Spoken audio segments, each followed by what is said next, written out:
124 at 311 Porpoise Point. I'm seeing some cavities boring in this piling already.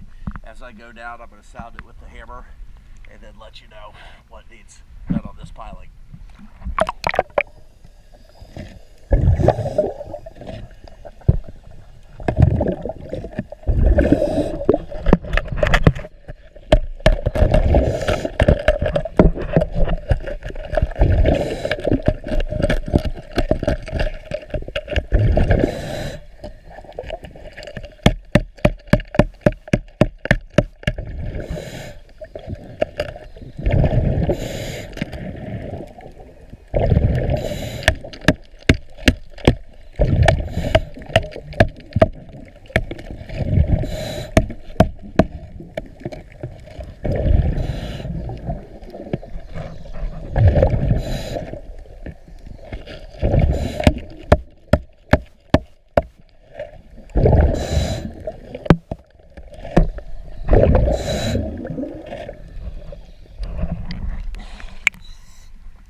Okay, this one is not made because there's giant holes in it. And this piling is basically Swiss cheese.